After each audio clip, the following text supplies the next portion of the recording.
Mga chong, na-miss nyo ba ako? Alright! Ayan nga na, nakikita nyo baka na naman. Ayun, ayun si Mrs. So, napapansin nyo, marami tayong stock na tubig. Na tubig ulan. Sinamantala natin yung bagyuhan para makapag-ipon ng tubig ulan. Kasi ito yung gagamitin, o ginagamit kong pang water change ng ating mga stock. So, makita nyo, very clear yan. Isa sa pinakamagandang tubig na magagamit yung pang water change yan. Kasi natural na tubig, hindi galing sa faucet, hindi distilled or something man. So lahat ng nutrients nandiyan. So nakikita nyo, very clear. Very clear lahat ng tubig sa tank natin. Walang halong talisay kasi wala tayong makuwang talisay. At ito naman yung ating mga bagong hango. Kahapon lang to. Kaya naisipan ko ulit mag-content. Hehehe, tamad na tamad tayo eh. So dami ng trabaho. So anyways, ayan. Ang dami nating stock ngayon. Pero ang pagkakamali natin dito, hindi pa natin sila nasosort mang maayos. Kumbaga sinave lang muna natin sila sa mga lalagyan para hindi masira yung mga fins. Kasi mga mag-aaway-aaway na yan pag hindi kagad natin na individual. Ito yung mga sample ng ating mga isda na meron tayo. May mga yellow fancy, may mga MMC, mga hook samurai. Siyempre di mawawala ating samurai. Meron tayong bago ngayon, mga double tail na na hook. Madami pa tayo sinampay. So ngayong araw, ang plano ko is may video kung paano natin may sort. Tapos sabayan na rin natin ang pamimili ng mga bagong batch ng breeder kasi halos lahat is naiahong ko na. So panibagong breed na naman tayo. So mahaba ang time natin ngayon. Walang masyadong trabaho. Kaya concentrate muna tayo sa pag-iisda. So ang una natin gagawin sa mga naibaba natin na to dito sa lalagyan natin na to is magpe-pre-select tayo kung ano yung mga pwedeng pambenta at pwedeng iwan natin pang materyales. So ang una nating target is yung mga pambenta. Tapos syempre susunod natin yung mga pang materyales natin.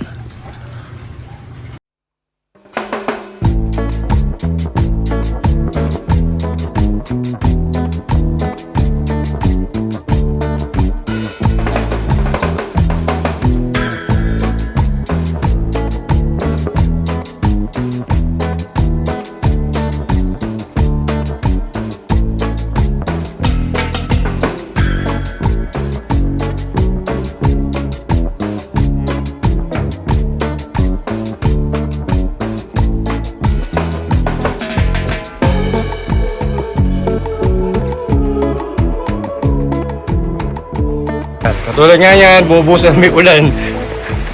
Ito yung mga hindi pinalad sa ating mga pinili. At ito naman yung ating mga napili. Tatlong tray, tapos yung pang mga nasa baba. So, tulad nga nito, halimbawa ng ating pagsubok sa pagiging breeder is hindi natin maiiwasan na mamatayan. So sa lahat na napili natin, kahapon lang, napakasigla. Pero ngayon, nakita mo yan, lumulutang-lutang na siya. Siguro namatay ito sa lamig, sa sobrang lamig. Cause ng mga kadalasang pagkamatay ng ating mga isda is sobrang lamig ng panahon. So, ito yung iba, hindi pa rin natin ito nasosort. Nilagay lang muna natin to dito. Pipilian din natin to. Kung mapapansin nyo dito mga chong, nagja-jar din ako ng mga babae. Iba kasi ang technique is iniiwanan nila sa tub hanggang doon na lang sila namimili ng mga female na ipibreed nila. So ako, hindi ko ginagawa yun. Pinipilian ko pa rin para may option tayo kung ano yung ipapares natin. At mas mabilis tayo makakakuha kagad. Hindi na yung kukuha pa tayo doon sa tub. Kasi nagkokos yun ng stress. Based on experience ko lang Yung iba kasing i-breed ko galing doon before, hindi basta-basta nagiging successful kasi nai-stress sila na from tub tapos bigla sila i-breed. Kaya natutunan ko, pinakamabilis na proseso sa akin is mag-individual din ako ng mga female. Tsaka para mas mabilis maging eggy. Ito, pakita na natin isa-isa to. So, unahin natin pakita sa inyo yung mga male, mga chong. Hindi na natin iaangat sa lalagyan para di sila ma-stress. So makita lang natin isa-isa dito. Snow Panda, Black Samurai.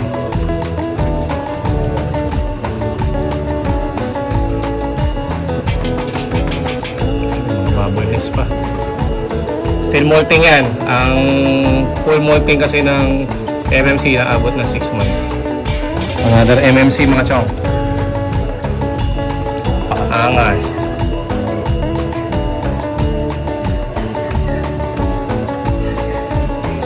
Nga pala mga chong, hindi sa pagbibreed, hindi palaging paldo ha. Mas marami ang ango. Ibig sabihin natin doon, depende sa mapipisa kung maganda ba o hindi. So talagang sugal. Kumbaga sa scatter, hindi ka makaka 10 times minsan makaka 10 times ka ng scatter. Pero di tayo nagsusugal ha. Mamba. Napakaangas. Snow Panda, Mamba. Yung classic nating samurai, legendary samurai nating Lintine. So mga kailang ano na tayo dito. Mga kailang outcross na tayo dito. So ayun, na-maintain natin yung bloody red niya. Tsaka full mass. So ayun, ito yung ating mga male na mga napili. Ito pa pala, Yellow Fancy. Yellow Fancy natin. First selection natin is sa mga napili natin. Pwede pang benta, pwede pang materialis uli natin. So kung mapapansin nyo, sana mabuo. Pero pag ito napanot, ngangay. So sana mag full mass pa siya. Ito ang ating Yellow Fancy. Ito full mass. Kasi problem, medyo maitim yung usok.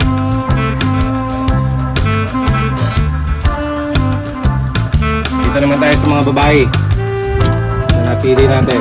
So una nating napili, ito sa pinakamagandang Snow Panda na meron tayo. Makikita ninyo yung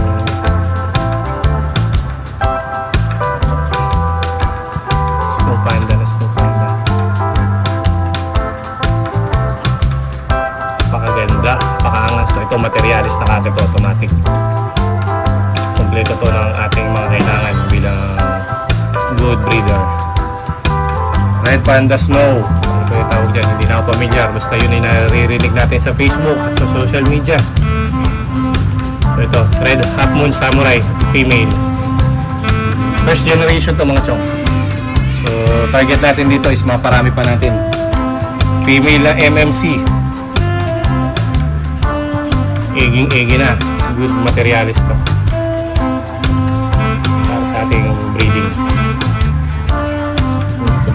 Tawagin ko ito Incredible Hawk. Hawk na hawk ang datingan yan.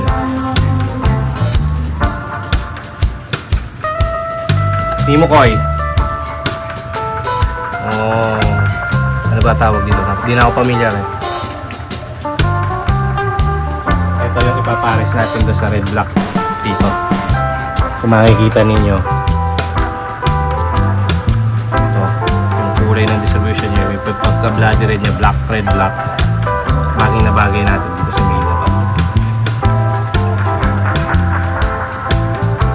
Medyo maliit pa yung male, para kihin pa. Tapos igi na tong female. Meron din tayo dito mga 24K gold.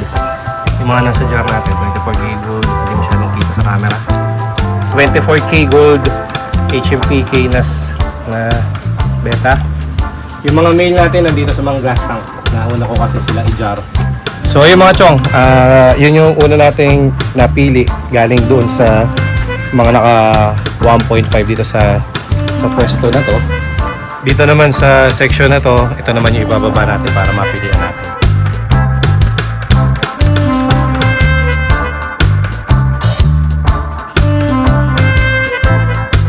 Ito yung batch na napili natin. Sa pre-selection natin. Tapos ito sana marami pa rito magaganda. Kaso ang problem, hindi pa ganun kasi sila kalalaki. So, di sabay-sabay ang breed natin. Sa katulad nga na sinabi ko sa inyo, marami tayo na i-breed pero kakonti ang halos nabubuhay na magaganda. Kaya ito medyo assorted talaga yung meron tayo ngayon. So ito lang yung halimbawa ng mga meron tayo dito mga magaganda. Ayan, Avatar Hawk. Materialis yan, female. MMC, hindi pa siya ganun kalaki pero napaka good quality na. Tingnan nyo, kulay pa lang, maaga siya nag-mold. Ito 2 months. Ito yung mga batch ng 2 months. Hawk. Siyempre, Avatar Hawk. Mga Snow Panda. Samurai, Yellow Fancy. Ito yung Mila Double tail natin. Ito naman yung mga papasilip ko sa inyo mga chok. Unahin natin itong MMC na to. MMC ulit.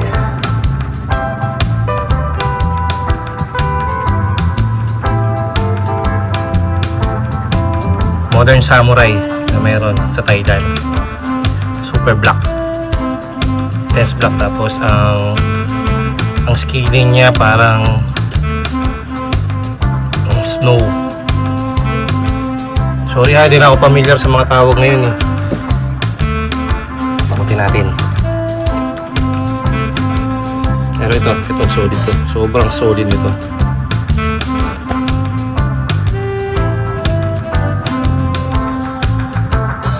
Banding pa lang. Ulam na, tumalon dun. Ayan, magkaaway sila. Hehehe. Kunin na natin. Baka mag-away pa. Female. Ito kapatid to ng Samurai, Black Samurai. Female. FCCP, Yellow FCCP. Yan, sobrang eggy na nito. Ang ating Yellow Fancy na hindi mamatay-matay ang lineage natin. Siyempre, dito tayo nagsimula.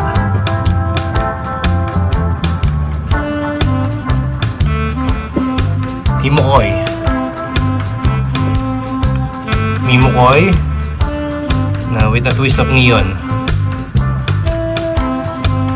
Ayan, FCCP female.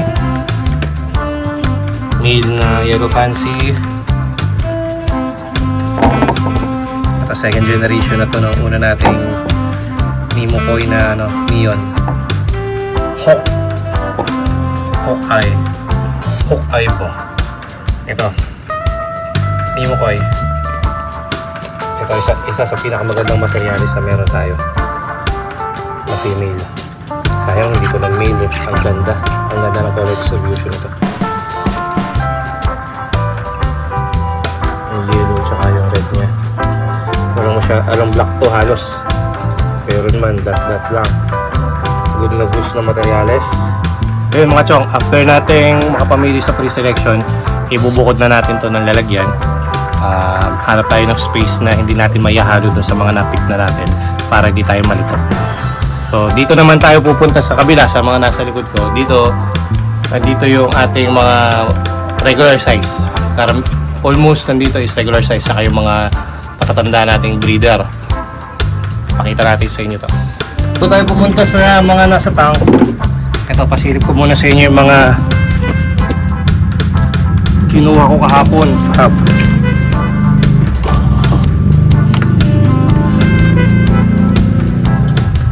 Kita na. Masyadong kita to. Hanap tayo ng kita. Ayan. Siyempre MMC pa rin. Female. Sa inyo, ito na yung halos na meron tayo ngayon. Hindi naging successful yung breeding natin ng mga FCCP. So Mimokoi.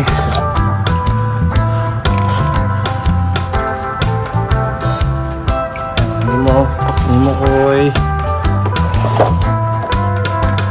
Samurai.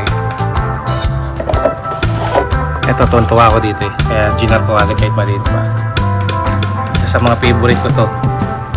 Neon na multi. Neon MMC. Hawk. Ayun, ang ganda.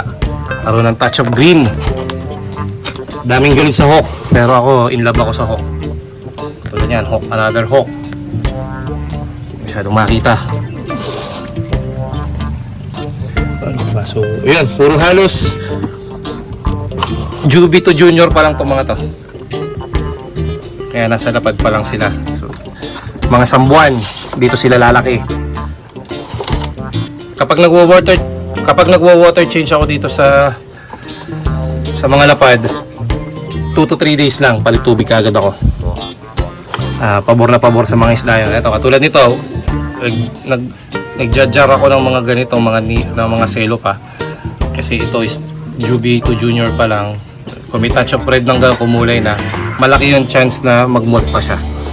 So, okay, matatakot pag nakakita kayo ng selo kasi iyan is magical. Ang beta is very magical. hindi nyo alam kung magbubuo ba siya or hindi. Pero magugulat na lang kayo. Yung selo na yan, isa yan sa pinakamagaganda na lalabas. So, ayan. Ayan dito. Same thing dito. So, ayun. Na tayo dito sa sa mga nakatangk. Dito naman sa mga nakatangk ko, mix din dito So, pili lang tayo na may papakita sa inyo ano meron tayo dito. Tulad nito. Ito na yung ating mga male na gagamitin natin for breeding sa samurai. Mga snowflake samurai natin. Ayan. Ganyan kaganda ang half moon na samurai. Imported natin yung galing Thailand. Ito yung mga napalaki na natin. Sariling breed ko na to hindi to binili.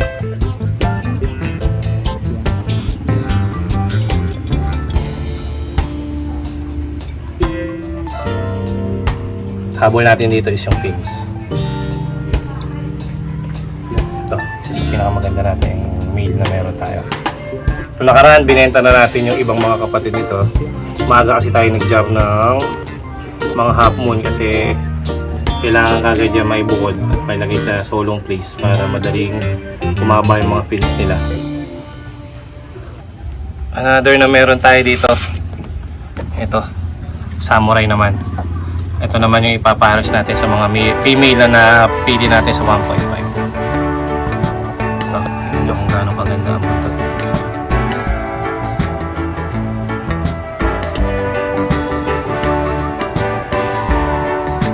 And then ito isa.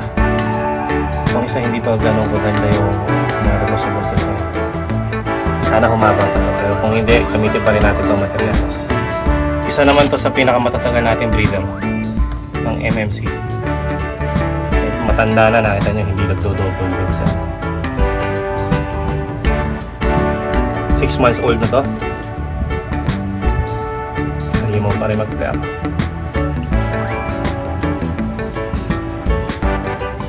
Ito yung ating mga classic breeder. Ito yung isa sa mga breeder natin ng Neo na Nemo. Na kasi ito pero pumapalat pa rin ito, gumagawa pa rin ng bubble nest so ito naman yung male ng FCCP natin. Kulang lang tayo sa band sa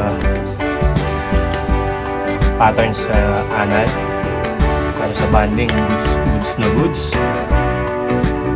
Another breeder na meron tayo, natin breeder. Napakaangas. Isa sa ating breeder na MMC. Medyo kumapal na yung scaling ito. Ngayon lang kasi ko uli na clear water kasi nga gamit natin is tubig ulan tsaka wala tayong makukuhanan at talisay. Ito pa yung isa sa mga matatanda natin breeders. Mapapansin nyo. Ayan, pero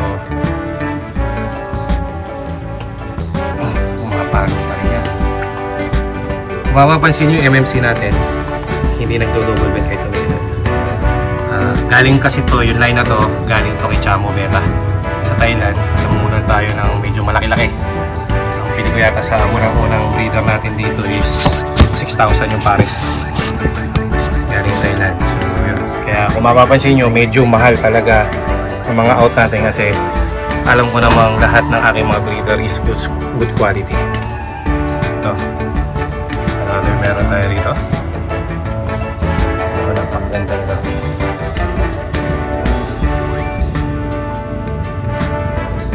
Black and red. Snow Panda, Half Moon, Samurai. Another MMC.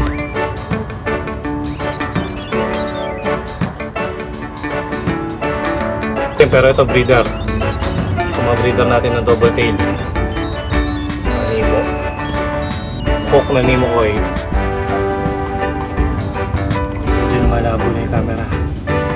Kaya nakapaglinis sa mga tank. Ating Nemo.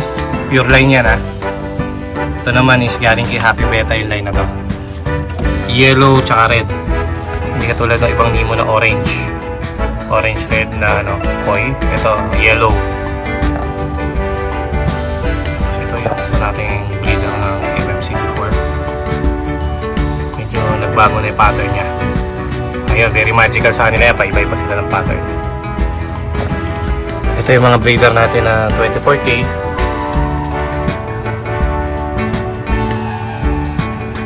Sila nakikita. Ayun na. Gold na gold yung mga yan. Kung mapapansin yung mga chok. Ready na yan. Breeding. Gano, yan ang bubble nest nila. Nakita nyo kung gano'ng kakabal gumawa ng bubble nest yung ating mga 24K. So, sure ball to. Makakapisa tayo na maganda rito. Lalo na't eggy na yung ating mga female. Dito mga AOC natin. Buhay na buhay pa. Yan, AOC natin. Pakita ko lang sa inyo kung gano'ng kaahang sa ating mga AOC.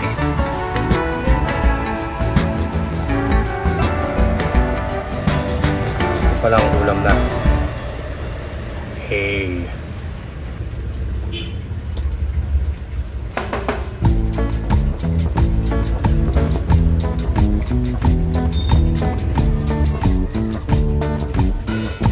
Ayun nga mga chong, halos naipakita ko na rin sa inyo yung mga pwede nating may pakita mga ganda dito sa ating isdaan dito sa baba. Meron pa tayong mga giant nandun sa taas. So meron tayong mga ilang piraso pang natitira materyales kasi nakapag-out na tayo nung nakaraan. Dahil sobrang dami na, nagtira tayo ng mga materyales. Di pa tayo doon para may pakita ko naman sa inyo yung mga giant natin na nabuhay. So ito na mga chong, dito na tayo, papanikat tayo sa taas kung saan tayo nagre-renta ng ating pwesto para sa ating mga tab. So welcome sa ating breeding area.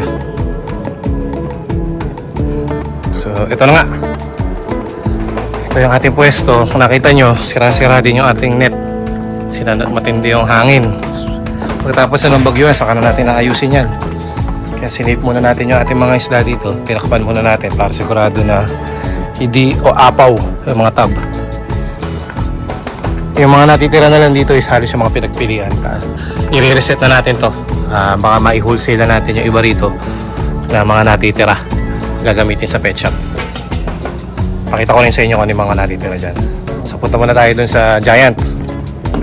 So ito yung ating mga natitira mga giant. Nagtira tayo ng mga breeder dito. So itong batch na to, ito yung second breed ng ating kakapatid yan ha, pero ito yung second batch. Ito pa lang yung ating mga naijajar. Mapapansin ninyo, halos ka-size na siya ng regular bet, ng regular na HMPK. Yan, halos ka-size na siya, pero junior pa lang yan. Junior juby pa lang ng giant yan. Yan, hindi naman lalaki. Pero ito ang supunin. Tapos, ito na ang mga size ng ating mga giant at tinira. Pipilian natin para sa breeding, sa breeder. Pagiging breeder. Yan. Koi orange base, giant HMPK.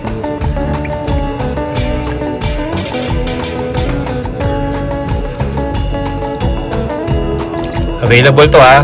Kung gusto nyo bilhin, pwede. Pero kung hindi nyo bibilhin, bibreed ko yan. Ito female. Eging-egi na, kaya ako'y nagmamadali ng i-breed sila eh. Breeding season talaga ngayon. Pagkatapos ng bagyo na to, nagkarat na naman ang dam niya. So, sandamuka na naman ang ating live foods.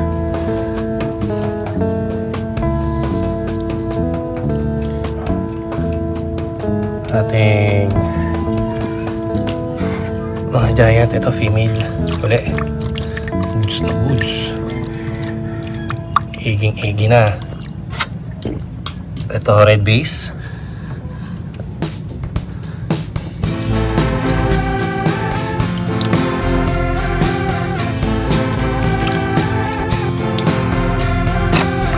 Ito pa. Medyo maingat lang tayo, baka mahulog ang ating cellphone.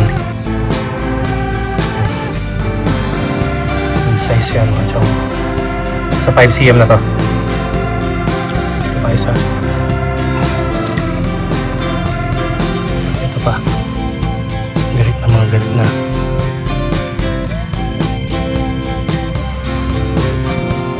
So dito, mga nakabukod, dito sa lugar na to, ito yung mga hindi pinalad na mga magbolt. Makikita nyo mga napurong selo. Pero malalaki pa rin. Keep natin yan, hindi kasi tayo nagtatapon ng isda. At may mga buhay din yan. Ito yung mga hindi nag-molt, nag-blue lang siya. Nag-maintain lang siya sa kulay blue. Usually mga pet crate to. Giant. Yan, pwede rin kung pwede nyo gusto nyo ilaban sa show, pwede rin sa FNF or something. Hindi ko alam kung may FNF sa sa Giant. Hindi na ako kasi nakakapaglaro. So yun. Ito solid na selo.